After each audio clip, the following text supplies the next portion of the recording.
learning new details about a Bentonville photographer accused of using AI to create child sexual abuse material. Court documents say Russell Bloodworth used photos of children that were taken during a photography camp at Thaden's school and altered them using the AI program Grok. Investigators say they found more than 1,700 suspected child sexual abuse images and videos on Bloodworth's phone and seized more than 60 electronic devices from his home. Police do believe there could be additional victims. Bloodworth is scheduled to be in court on July 20th. Well, Casey Jennings, the man accused of killing his ex-girlfriend in 2022, is officially on trial. Jennings is charged with capital murder in the death of Allison Castro. The case has faced multiple delays over the years, and prosecutors are seeking the death penalty.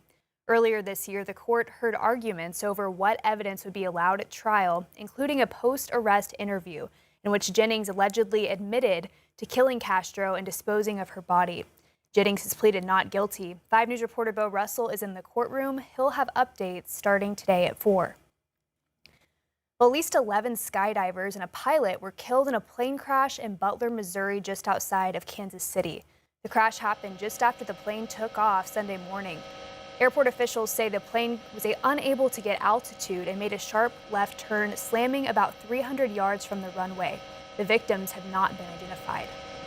Yeah, it absolutely is a call nobody wants to have on any day. And, you know, we just want to reassure the public that there's nothing criminal that we can see, nothing terrorism related or anything like that. While there's no word on the possible cause of the crash, the National Transportation Safety Board is investigating.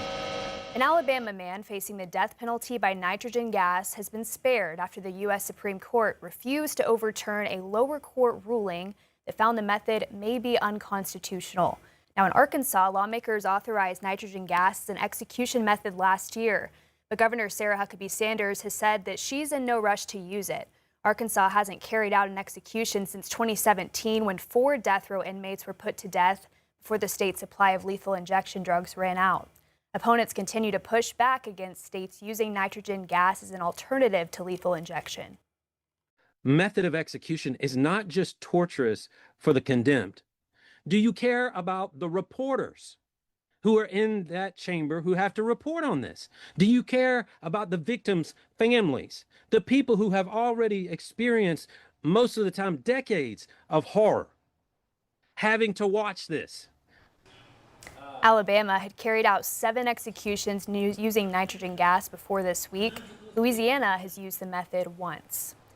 In a statement, Arkansas Attorney General Tim Griffin's office said in part, death by nitrogen hypoxia is not cruel and unusual, and it does not violate the 8th Amendment. Well, Fort Smith Police Chief Danny Baker is speaking about the day that one of his officers almost lost his life. Officer Kyle Newman is back home after being shot in the line of duty last month. Baker says the injury was catastrophic and one that most people don't survive. For some in the department, there was a point where they were unsure that Newman would survive. I was at the helicopter landing pad when they were preparing to airlift Officer Newman to the hospital, and things took a very, very bad turn. I had prepared in that moment to be dealing with a line of duty death. And the medical personnel, the team on that helicopter, the trauma personnel in the hospital, the things that they did, absolutely incredible. Baker says officers, staff, and first responders who were there that day have been offered any counseling or support that they need. The investigation into what happened is in the hands of the prosecutor who's reviewing the case. We're hearing from Crawford County Deputy Robin Gaines after he was seriously burned trying to rescue a woman from a house fire. On June 3rd, 3 people had escaped from a burning home in Dyer, but 1 woman was still trapped inside. Gaines suffered severe 2nd and 3rd degree burns trying to pull the woman to safety. Despite his efforts, she did not survive. More than a week later, he says that's the part he still carries with him. It doesn't sit well with me. I work very hard to be able to succeed when I want to do something. So being unsuccessful, it costing her her life, that's tough. She has family, she has friends, people care about her. I hope that they see the effort and that means something to him. Now, this is not the first time Gaines has been seriously hurt in the line of duty. He was stabbed in 2021 and returned to work a year later. And now he says once he heals from this injury, he plans to do the same again. The U.S. and Iran say they've agreed to the start of a deal that's expected to be signed on Friday, but the details are few, and there are questions about whether all sides will abide by the terms, which have not yet been made public. Torian Small has details from the White House. President Trump arrived in Evian, France for the start of the G7 summit with news of a tentative deal between the U.S. and Iran.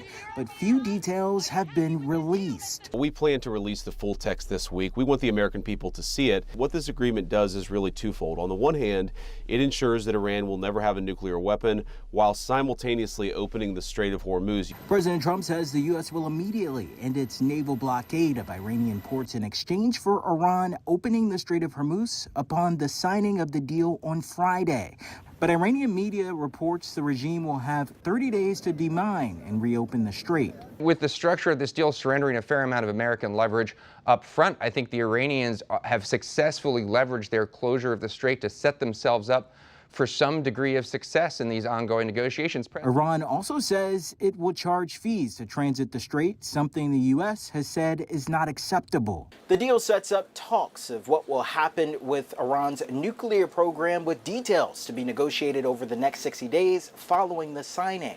Sometimes with these agreements, there are some diplomatic protocols, some technical things to work out. Iran is also insisting the agreement will immediately end the fighting between Israel and Hezbollah militants in Lebanon. In Israel, there is pushback against the deal. For the matter of, national security of Israel, this is the worst agreement that could ever be done.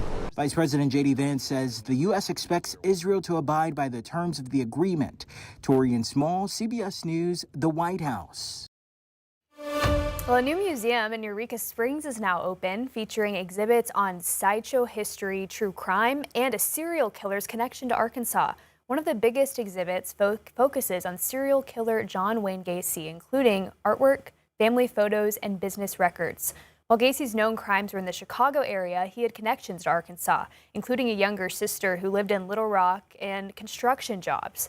The owners say they've been researching the case for more than a decade, looking into possible additional victims and his movements outside of Chicago.